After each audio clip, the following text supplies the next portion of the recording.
Friends, मैं doctor निशा मंगल, genesis clinic Jaipur से। आज हम बात करेंगे सर्वाइकल कैंसर वैक्सीन्स के बारे में। सर्वाइकल कैंसर इंडिया में बहुत कॉमन होते हैं। इसकी वजह से बहुत सी महिलाओं को हॉस्पिटल में एडमिट होना पड़ता है। बहुत सी महिलाओं की हर साल डेथ होती है।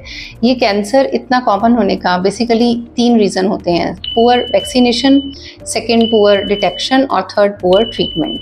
पुअर वैक्सीनेशन का मतलब है इसकी वैक्सीन को इंडिया में आए 8 से 10 साल हो गए, लेकिन अभी भी इसके लिए अवेयरनेस बहुत कम है, जिसे हम इम्प्रूव कर सकते हैं। Second poor detection, cervical cancer को जल्दी डिटेक्ट करने के लिए बहुत ही सिंपल टेस्ट होता है, पेप टेस्ट, लेकिन इसकी भी अवेयरनेस बहुत कम है, जिसकी वजह से हम उसे जल्दी डिटेक्ट नहीं कर पाते और हमारी जो डेथ रेट है वो बढ़ जाती हैं। और थर्ड पॉइंट है पुअर ट्रीटमेंट। जो इंडिया में फीमेल्स हैं वो या तो बहुत लेट डायग्नोसिस होता है, या जो ट्रीटमेंट है वो भी प्रॉपर कैंसर हॉस्पिटल से नहीं ले पाते हैं, जिसकी वजह से इम्प्रॉपर या हाफ ट्रीटमेंट की वजह से जो डेथ रेट है वो इंक्रीज़ हो जाती है। तो इस वीडियो को बनाने का मेरा एम यही था कि हम सर्वाइकल कैंसर की जो वैक्सीन्स हैं उसके बारे में जानें कि ये क्या होती हैं, कैसे काम करती हैं, इनकी डोजेस क्या होती हैं और कितने टाइप की वैक्सीन हमारे यहाँ पर अवेलेबल है।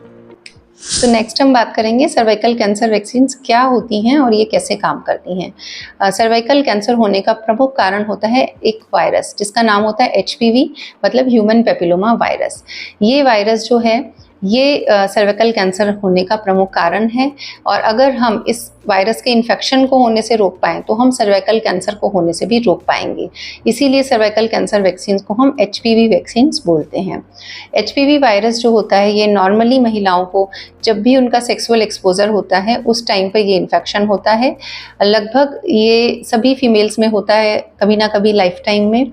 नॉर्मली हमारा इम्यूनिटी इतना अच्छा होता है कि हम इस इन्फेक्शन को क्लियर कर देते हैं, पर कभी कभी ये इन्फेक्शन पूरी तरह से क्लियर नहीं हो पाता, और अगर ये इन्फेक्शन हमारी बॉडी में लंबा रह जाए तो ये कैंसरस चेंजेस कर देता है।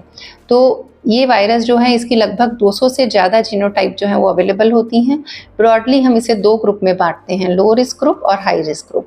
जो लो रिस्क ग्रुप होता है वो जेनिटल वॉर्ट्स हैं या पेपिलोमाज हैं, इसका मेन रीज़न होता है, और जो हाई रिस्क ग्रुप है ये मेनली कैंसर्स करते हैं।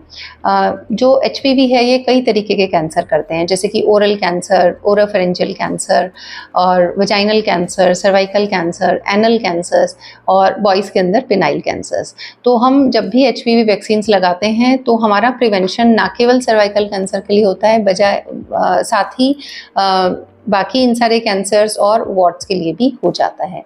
तो नेक्स्ट हम बात करेंगे इनकी डोजेस क्या होती हैं। ये वैक्सीन हम 9 ईयर्स की एज के बाद में रिकमेंड करते हैं, और 9 से 45 साल के बीच में आप ये वैक्सीन लगा सकते हैं। नॉर्मली हमें रिकमेंड करते हैं कि जितना जल्दी आप वैक्सीन लगाएंगे उतना आपको बेनिफिट ज़्यादा होगा, उतना आपको इफ़ेक्ट ज़्यादा होगा, क्योंकि जो भी यंग एज ग्रुप होता है इनका इम्यून रिस्पॉन्स बहुत अच्छा होता है। तो जब हम वैक्सीन लगाते हैं तो जो एंटीबॉडी रिस्पॉन्स होता है वो बहुत अच्छा आता है। तो हम 9 to 15 ईयर एज जो है ये बेस्ट एज होती है वैक्सीन लगाने की। 9 to 15 ईयर एज पे अगर हम वैक्सीन लगा रहे हैं तो इस वैक्सीन की 2 डोज लगती हैं, 0 और 6, मतलब पहला डोज लगेगा और उसके 6 महीने के बाद में सेकेंड डोज लगेगा। अगर हम 15 से 45 साल के बीच में ये डोज लगा रहे हैं तो इसकी 3 डोज लगती हैं। पहली डोज लगेगी, उसके 2 महीने के बाद सेकेंड डोज लगेगी, और सेकेंड डोज से 4 महीने के बाद में थर्ड डोज लगेगी। ये जो वैक्सीन्स होती हैं इनको इंट्रामस्कुलर दिया जाता है, और आपके अपर आर्म में, मतलब हाथ के ऊपर वाले हिस्से में ये मसल्स का जो मांस होता है उसमें लगाई जाती हैं। नॉर्मली इनका कोई मेजर साइड इफ़ेक्ट नहीं होता, आपको सिंपल बर्निंग, सिंपल पेन हो सकता है। बहुत ही रेयरली एलर्जिक रिएक्शंस जो हैं वो देखी गई हैं। नेक्स्ट हम बात करेंगे कि ये वैक्सीन्स जो हैं कितने टाइप की मार्केट में अवेलेबल हैं। 3 टाइप की वैक्सीन्स जो हैं वो मार्केट में अवेलेबल हैं। चाहे कोई सी भी टाइप की वैक्सीन हो, उनका जो डोजिंग का शेड्यूल है या जो लगाने का तरीका है वो सेम रहता है, और इन सभी वैक्सीन्स की प्रोटेक्शन जो है वो सिमिलर होती है, लाइफ टाइम के लिए होती है। 3 टाइप की वैक्सीन में सबसे पहले आती है सर्वरिक्स वैक्सीन। ये GSK कंपनी की है, और ये बेसिकली बाईवेलेंट वैक्सीन है जिसमें कि HPV 16 और HPV 18 इसके खिलाफ बनाया गया है। सेकेंड आती है गार्डासिल। गार्डासिल जो है वो मर्क कंपनी की है। गार्डासिल 2 टाइप की आती है, गार्डासिल क्वाड्रीवेलेंट और गार्डासिल नोनावेलेंट। गार्डासिल क्वाड्रीवेलेंट जो है वो बेसिकली 6, 11 और 16, 18 इन 4 HPV स्ट्रेन के खिलाफ होती है, और गार्डासिल नोनावेलेंट जो है वो 9 स्ट्रेन्स हैं उसके खिलाफ होती हैं, जिसमें कि 6, 11, 16, 18 के अलावा 31, 33, 45, 52 और 58 ये आते हैं। नोनावेलेंट वैक्सीन जो है ये काफ़ी इफेक्टिव होती है, लेकिन ये काफ़ी ज़्यादा कॉस्टली होती है। थर्ड आती है सर्वावैक। ये सीरम इंस्टीट्यूट ऑफ इंडिया ने बनाई है। ये काफ़ी इफेक्टिव होती है। ये भी क्वाड्रीवेलेंट होती है, मतलब 4 स्ट्रेन्स के खिलाफ होती है। ये 4 स्ट्रेन्स होते हैं 6, 11 और 16, 18। ये वैक्सीन जो है वो काफ़ी कॉस्ट इफेक्टिव है, बहुत इजीली अवेलेबल है। आई होप आपको ये वीडियो पसंद आया होगा। अगर आपको फिर भी कोई कन्फ्यूज़न है आप कमेंट बॉक्स में कमेंट कर सकते हैं।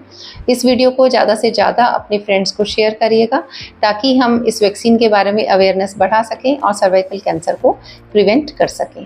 Thank you.